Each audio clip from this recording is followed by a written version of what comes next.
Caucus. And today, the Texas House Democratic Caucus celebrates an incredible achievement. 25 days ago, we took bold action.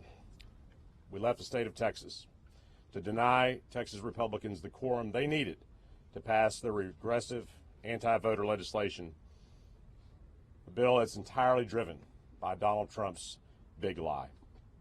Today, shortly, the Texas legislature will adjourn sine die, the end of this legislative session. And we will have killed that bill for this session, as we set out to do 25 days ago. This is a victory for Texas voters. But we understand the fight continues. We will never stop fighting Texas Republicans' continued efforts to roll back Texans' freedom to vote. These bills are just the latest in a systematic attack by Trump Republicans in Texas and across the country to undermine our democracy and silence the voices of the people. We left Texas to stop House Bill 3, but we came to Washington, D.C. to urge Congress and the administration to take immediate action and pass sweeping voter protection legislation to safeguard access to the ballot box for all voters in Texas and in every other state in this country. Our resolve and hard work over these past few weeks has resulted in clear action and clear progress here on Capitol Hill to accelerate that legislation. We are closer, much closer than we were a few weeks ago, to passing the For the People Act and the John Lewis Voting Rights Advancement Act, vital legislation that protects the freedom to vote. In fact, this very hour, shortly, the U.S. House Subcommittee on Elections is hosting a virtual press conference to share its report supporting the John Lewis Act and the full restoration of the Voting Rights Act. Today is not only the last day of our special session in Texas, it is also the anniversary of the signing of the Voting Rights Act of 1965. 56 years ago today, President Lyndon Johnson, a Texan, signed the Voting Rights Act into law. And when he did so, he said this: "The vote is the most powerful instrument ever devised by man for breaking down injustice and destroying the terrible walls which imprison other men because they are different from other men." Today we are honored to be hosted here at the U.S. Capitol by Senator Jeff Merkley of Oregon. And our caucus met with Senator Merkley in the first few days that we arrived here in Washington to make our case. And the senator has been an unyielding ally in the fight for voting rights. And he's a champion for the freedom to vote. He is in every single conversation that's happening right now around federal legislation, and he is leading the effort to make it happen. And so we're thrilled that he has joined us this morning, and I'd like to invite him to say a few words. Senator Merkley.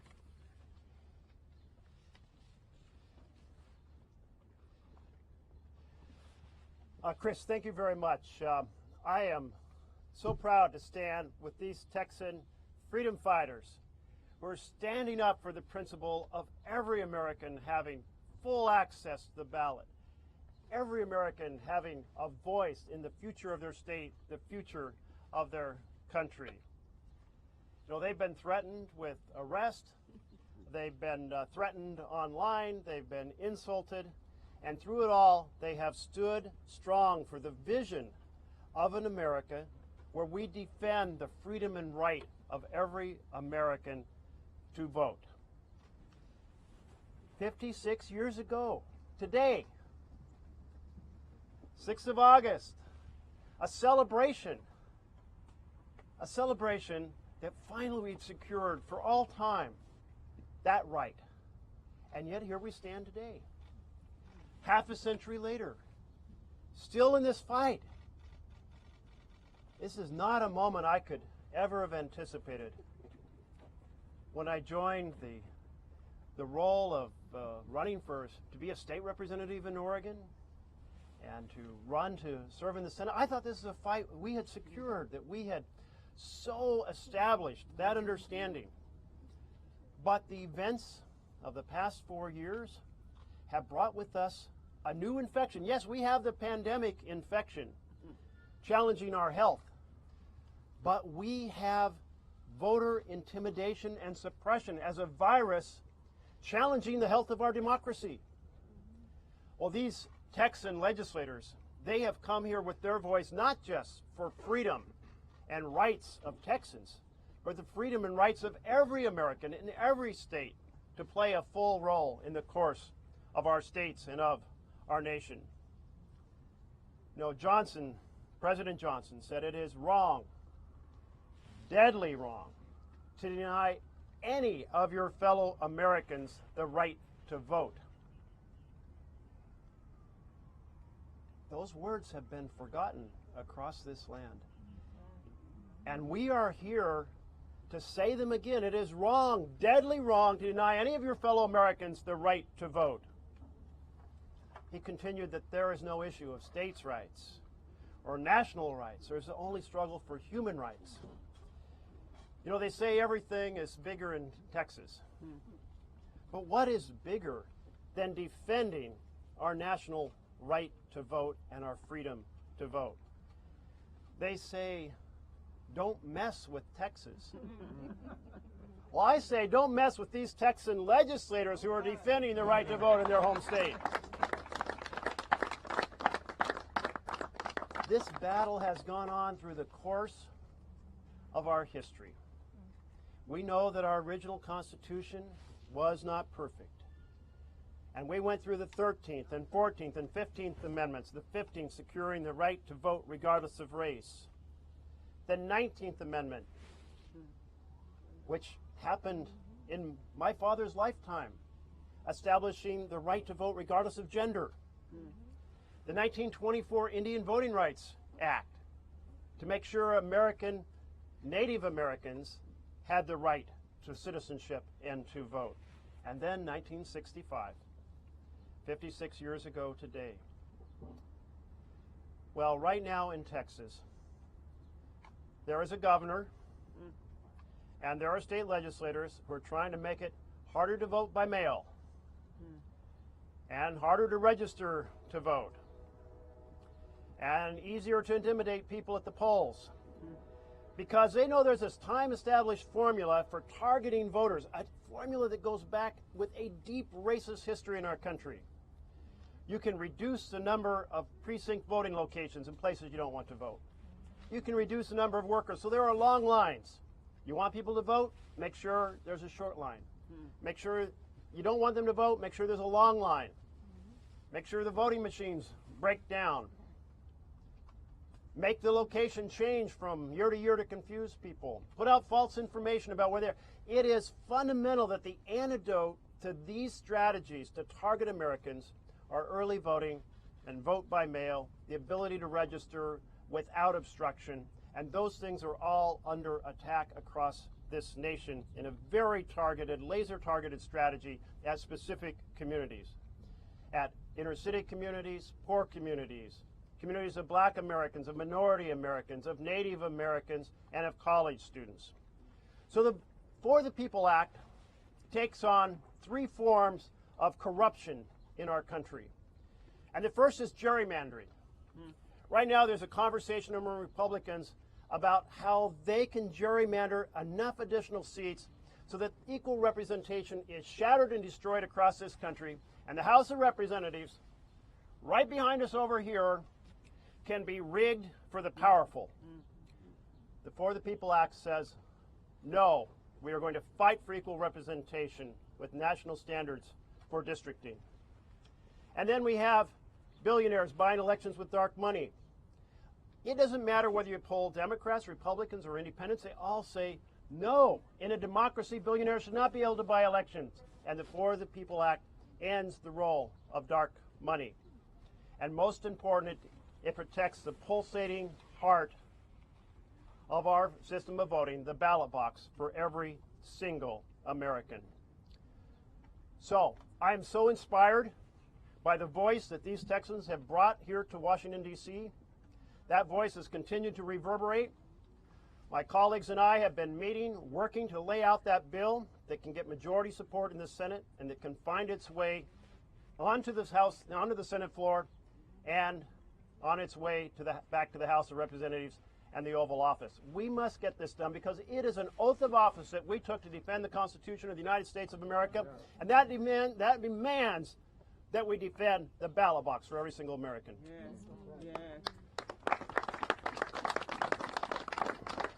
I am delighted to introduce the Dean of the Texas delegation, Senfronia Thompson.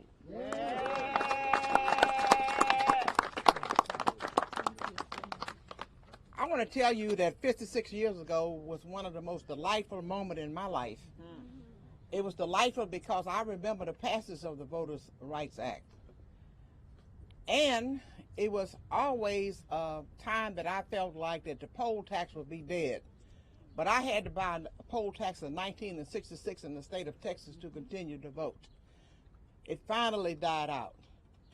Let me tell you what I know that when light is shined on, history has shown us when the light is shined on darkness, things are revealed. We've been able to derail this bill that the Republicans have had to suppress our vote in Texas for now. And we have done it by sticking together and coming here and knocking on doors. And the Congress and the congresspersons here have been gracious enough to open them. We found a machine and the bills that were here that was dormant, but the 57 spark plugs from Texas screwed themselves into that machine and lit it up. And we brought to light the need across this country, not just for Texans to be able to cast a vote, but for every American to cast a vote in this country without fear and without intimidation. We may not have the numbers in the Texas House, but we got the numbers of the people of the United States of America who are rising up, and they are recognizing the fact that voting is a right and not a privilege in this country. And we are not going to continue to be suppressed and denied the right to cast our vote. We're going to fight. But more importantly, we are here not only to do just that, but we are here to put this struggle to rest once and for all. It doesn't make sense for us to continue in this country as Americans to keep fighting the same fight year in and year out because someone wants to exploit other people for their political gains and agendas. We stuck together. We didn't think we could do it, but we did. And we have walked these halls of Congress, and we have walked these steps across here to every office that we could. And we've made our case. And we believe that when history is written, it will be written about the 57 spark plugs that God chosen from Texas to light up America and let them know that this is a right that they have and it's worth fighting for. And we're going to do just that. We're going to fight today, we're going to fight tomorrow, and we're going to fight until this problem is solved. And that is why we're going to fight here in Congress. And if we have to come back here, I'm not saying we're leaving, but if we have to come back here, we're willing to fight. We're willing to risk whatever it takes in order to preserve the rights of our own selves to vote, but those who will be coming behind us. And now I am delighted to bring to the podium the chairman of the Mexican-American Caucus, my dear friend, Representative Rafael Anchia. Gracias, representante Thompson. Yo voy a proveer unos comentarios en habla hispana, si me permiten. Sé que hay medios aquí. Quiero ofrecer algunos pensamientos sobre el día de hoy. Estamos declarando varias victorias. No solamente matamos la propuesta antivotante del estado de Texas, pero hemos movido no solamente un Congreso, pero un país. En este movimiento que se han juntado gente de fe, gente electa de por todo Estados Unidos, representantes, senadores, y han venido aquí al Capitolio para promover una ley que protege la libertad del voto, no solamente para millones de tejanos, pero para millones de americanos. Y eso es lo más clave de hoy. Otras victorias obviamente ya han sido señalados por mis colegas. Mantenimos 57 demócratas juntos unidos para llegar a nuestras metas. El presidente de la Cámara de Diputados, Dave Phelan, él envió un avión para venir a recoger los que querían regresar. Y ese avión regresó vacío. Porque aquí, estos representantes, que cuando los miras representan, sí, no solamente las imágenes del estado de Texas, pero el poblado americano, el tejido americano. Y venimos aquí, no solamente sacamos nuestras metas, pero hemos continuado. No, it's okay.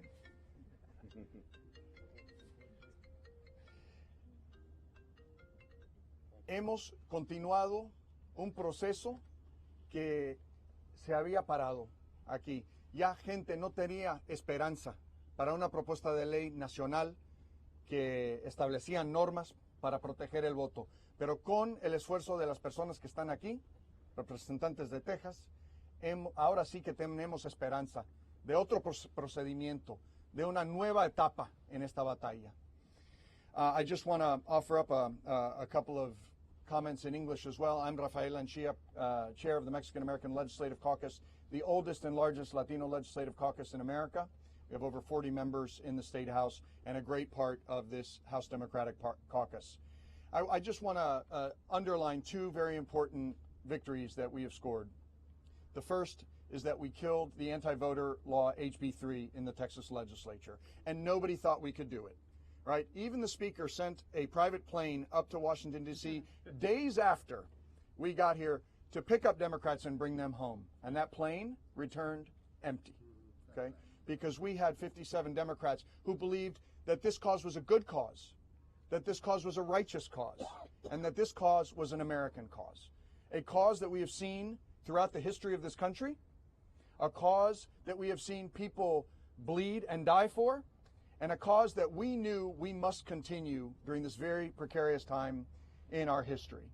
I mean, I don't need to remind everybody here that we have gone from an attempted coup d'etat on the 6th of January that was fueled by the big lie, where people tried to stop the peaceful transfer of power in this building behind us, lynch the Vice President of the United States, and who resulted in the deaths of many Capitol Police who, like us, took an oath to preserve and protect this democracy. And you can draw a straight line from that insurrection and that treason to the anti-voter bills that we're seeing across the country. And when the big lie darkened the door of the Texas Capitol, we not once, but twice broke quorum to stop the big lie and stop these bills and rekindle voting rights talks here in Washington, D.C. I'll just say one last thing about that. It was not until we broke quorum that Republicans turned around, changed their tune, and agreed with us. It was not until we broke quorum the first time that they said, oh, there were mistakes in the underlying bill, yes, that would have killed souls to the polls. That they admitted that, or at least admitted a mistake, in their words, that there was somehow a provision in the bill that would have overturned the election of the people. Right? A democratic election could be overturned by a partisan judge. They admitted those things needed to come out. And most recently, even at a hearing of the subcommittee chaired by Chair Raskin, a member of Congress from Texas, former member of the Texas legislature, looked at his phone, turned to the Democrats who were testifying before the committee and said, oh, no, guess what? You are right. You are right about further provisions in the bill, and we need to fix that. Well, if we were right the whole time, why didn't they accept any of the amendments that we offered during the 24-hour hearing? Why didn't they accept any of the proposals that we came up with? And why did they want to continue to pursue the big lie? They know they're on the wrong side of history. They've admitted that they're on the wrong side of history. They've admitted that their bills are flawed.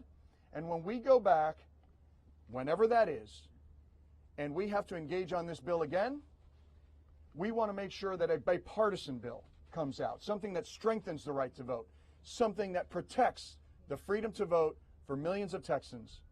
And we feel like, again, I will say, as I said in Spanish, this was a good fight, this was a just fight, and this was an American fight. Thank you. And next, I'd like to introduce the chair of the Texas Legislative Black Caucus, Nicole Collier.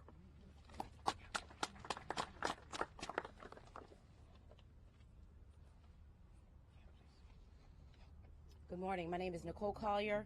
I have the honor of chairing the Texas Legislative Black Caucus, a bipartisan, bicameral organization committed to addressing the issues affecting African Americans. Today, it's a bittersweet day. Yes, we managed to run the clock out on the first special session, but we are not naive to think that we have won the war and our jobs are done, because tomorrow we will face new challenges with a new battle. So now is not the time to walk away. No, now is not the time to throw in the towel. Rather, now is the time to recharge and regroup for what lies ahead. When we arrived in Washington, we were greeted by so many faith-based leaders, grassroots activists, and elected officials from across the nation who were intrigued by the bold action we took in breaking quorum. They heard our story and helped propel it to the forefront of the front lines. They understand, like we do, that the 20-plus days that we have spent outside of Texas and away from our families pales in comparison to what our ancestors endured. They did not pick cotton or gather peanuts just to see us fall for the bait and switch. No, they laid a path for each future generation to experience a better life than theirs. And they did that with faith and courage. The courage to sit at the front of the bus, the courage to sit at the counter, and the courage to go to jail because they spoke for equality. And today, we pull from their courage to speak out and stand up for our freedom to vote. Communities should not have to live under leaders who do everything in their power to prevent local counties and cities and school districts from protecting Texans from COVID-19, or who penalize businesses who stand up for social justice, or leaders who use retired teachers as pawns in their game to retain power. No, communities should be able to elect the candidate of their choice, one who takes a stand against the hypocrisy and ignorance of injustice, one who puts people over politics, people over titles, people over positions. This war is bigger than any title or position any one of us could have. So when you stand for nothing, you fall for everything. So we will not be fooled by the wolf in sheep clothing for this special session. We hope Texans see the actions of our governor for what they are. They're just political grandstanding to appease a few while disenfranchising thousands. As long as the rights of Black Texans are under siege, we will press on. We will fight until the war for our freedom to vote is won.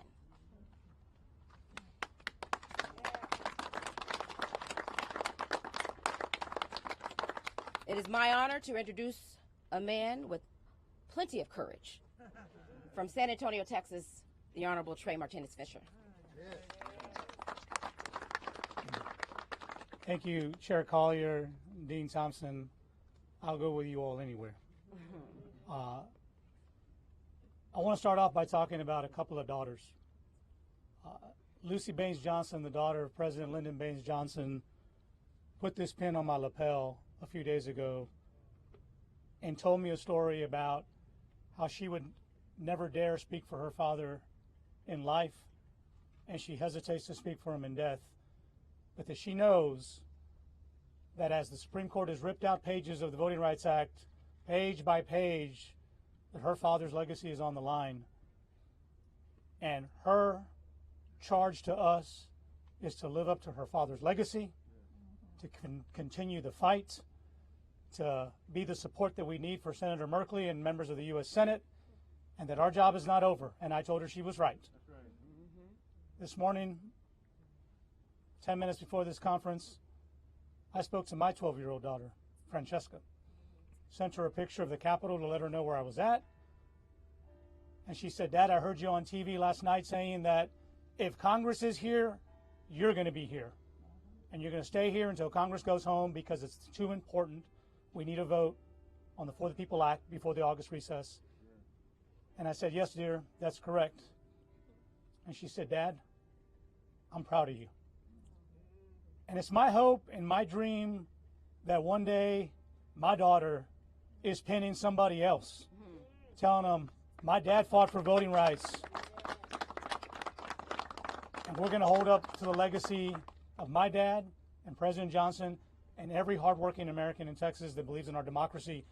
We have said very, very clearly that our job was to come rally this nation. We knew that the eyes of the nation were watching us in Texas, and we knew we had to be bold. We knew we had to have courage. We knew what happened in Georgia. We saw voices get silenced. We saw voices get silenced in the state of Florida. We were warned. We knew what was happening, and we had to make a choice. And we chose to fight. And we chose to bring that fight here to our nation's capital. And we wanted to rally this nation because we believed that if we did, we would make so much noise that not only would the U.S. Senate hear us, they would also act. Just this week alone, over 100 lawmakers from 25 different states came and stood shoulder to shoulder with us and rallied with Senator Merkley and Senator Klobuchar and Senator Booker and Senator Warnock and Representative Sarbanes and committed to finish the fight. And so make no mistake, we do not telegraph what our plans are, but do not be fooled. If Congress is in session, we're in session. Our job is here, and we will have a significant number of members staying here and waiting day by day, engaging day by day, finishing the fight, being here for our U.S. Senate to provide the support, to provide the engagement, to work with our partners. And we need a vote on the For the People Act before the August recess. We need to see that bill filed in the coming days. We want to see a debate. We are encouraged by Leader Schumer expressing his desire to have a vote before the August recess, which might get extended. We are encouraged by the administration, President and the Vice President, Speaker Pelosi, and Leader Schumer saying they have reaffirmed and reaffirmed and reaffirmed their commitment to voting rights. We need to all have the same resolve that the U.S. Senate has. We need to encourage the administration to continue to speak out and be bolder and be stronger. And we certainly need to encourage and support our U.S. House of Representatives as they move forward with the John Lewis Advancement Act and making sure for the record, if you need to have a record about voting discrimination in the history of this country, come to Texas. We can fill you in. We're here because of voter suppression. And so whether we're in this voter suppression session or some future voter suppression session, our minds have not changed. Our resolve will continue. The grit and determination you heard from Chair Collier will remain with this body, and we will see this to the end.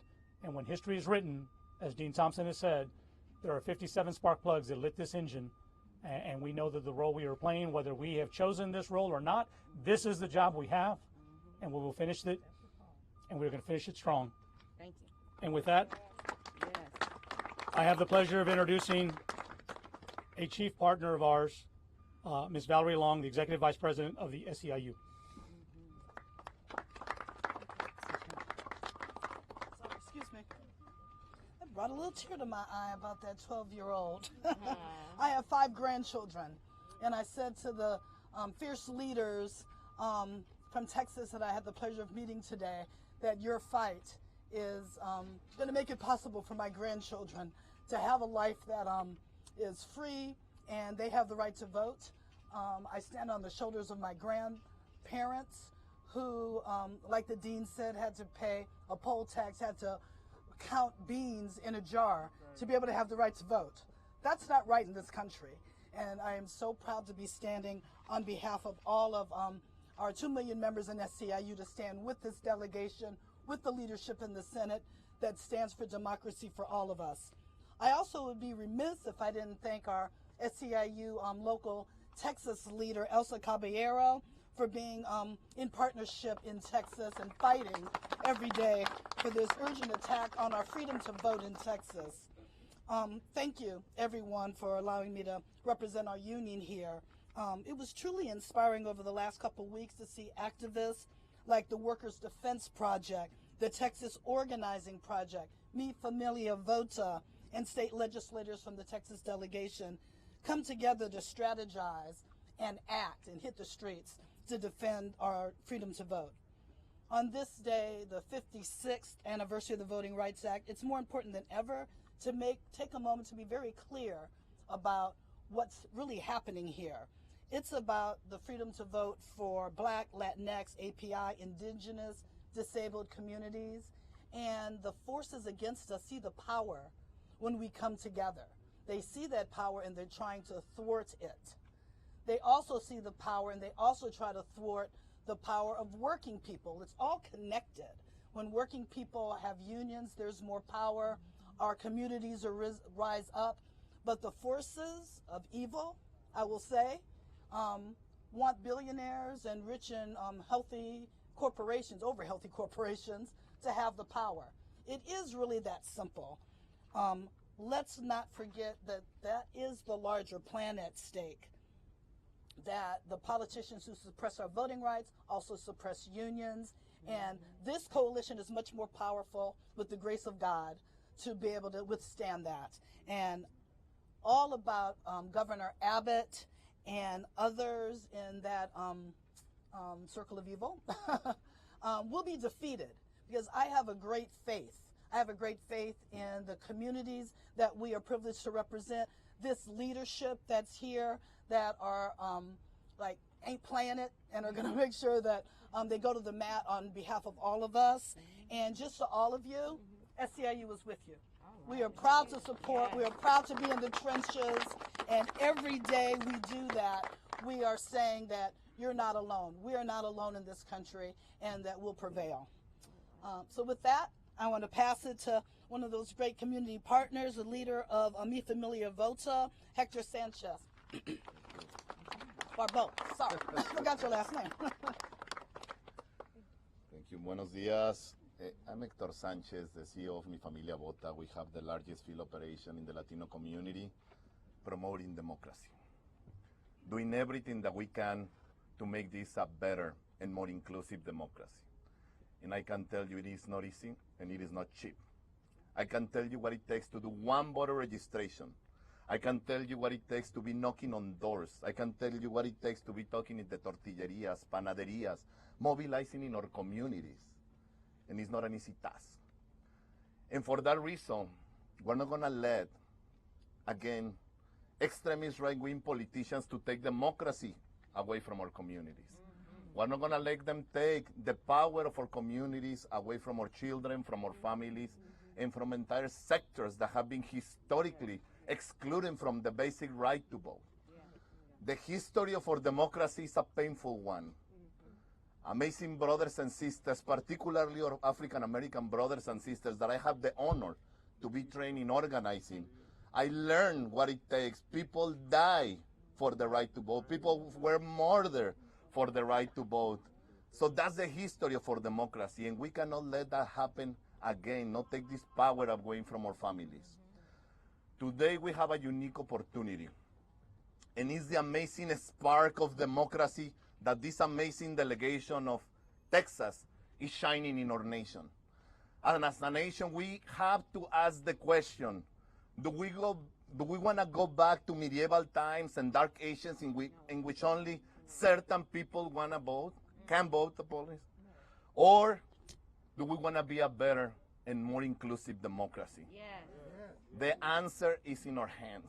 And this amazing delegation is putting everything on the line, as we did with other people in our history, to say we can do better. Everybody in this nation should have the right to vote, and it should be easy.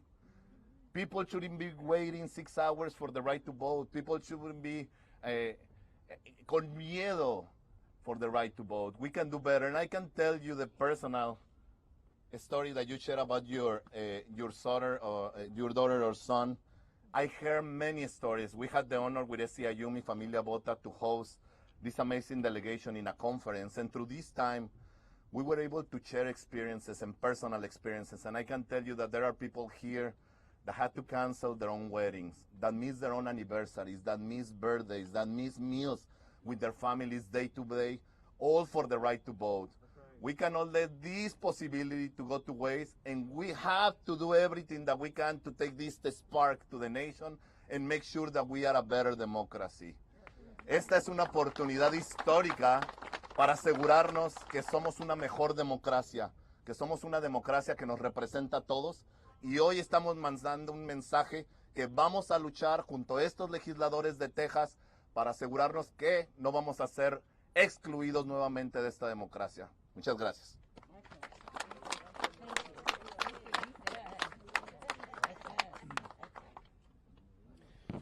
Thank you, Hector. And let me just add my personal thanks and thanks on behalf of our entire caucus to Hector and to Valerie for the incredible partnership with your organizations, and your support of our efforts here over these last several weeks has been instrumental to our success.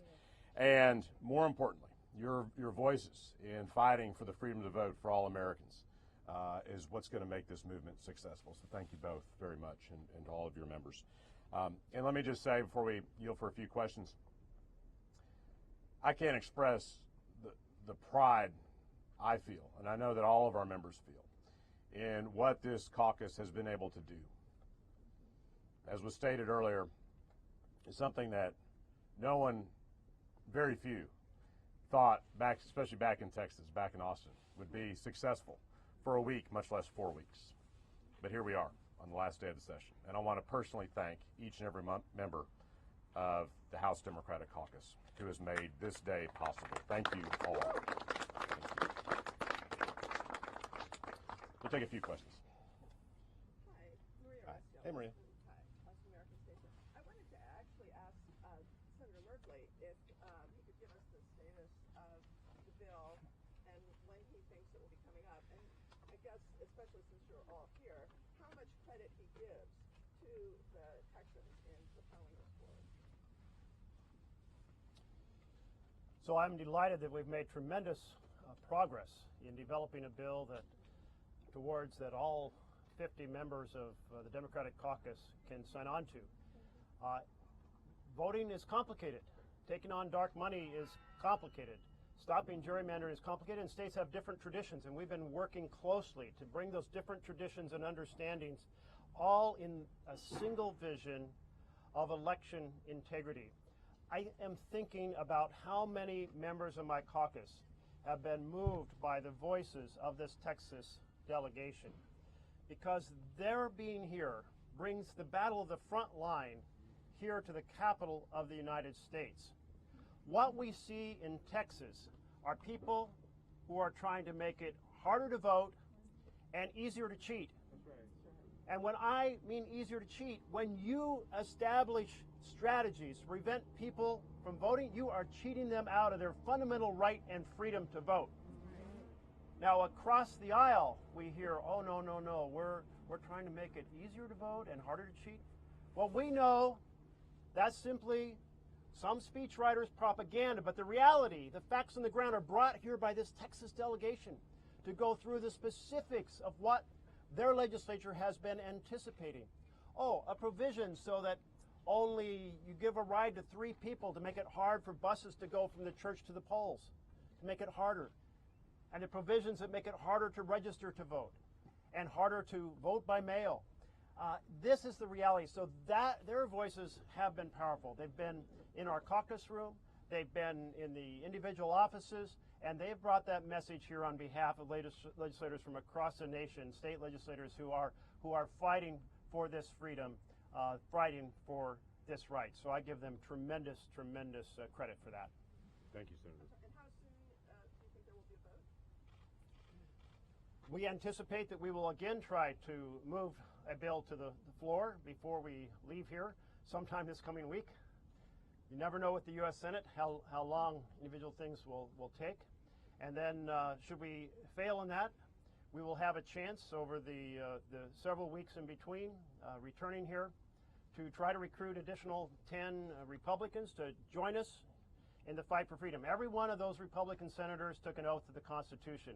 We're going to find out whether they really believe in the vision of government of, by, and for the people or not. But let me tell you this.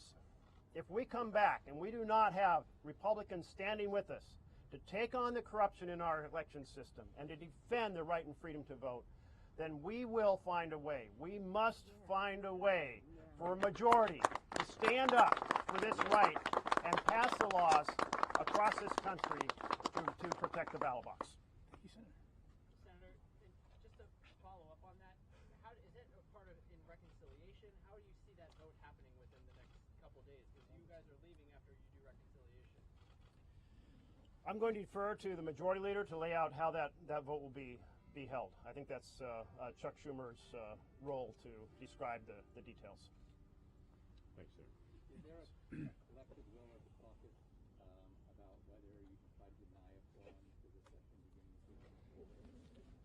So, Jonathan, so I think that there is a collective will of this caucus to do everything we can to continue to defeat Republican vote suppression efforts in Texas. That's what we did in May. That's what we did in July. That's what we have done now into the first week of August. And that is our continued commitment going forward. If you're looking for us to telegraph exactly what we're going to do over the next couple of days, we're not able to do that this time. I think the governor would love us to do that, but we're not going to. That's how we make decisions. We make collective decisions. You're right. Yes. Okay. Thank you all very much for coming. Good job. Yeah, you too. Thank you. Good job, Mr. Good job, bro. Thanks. You too. Great. Thank you.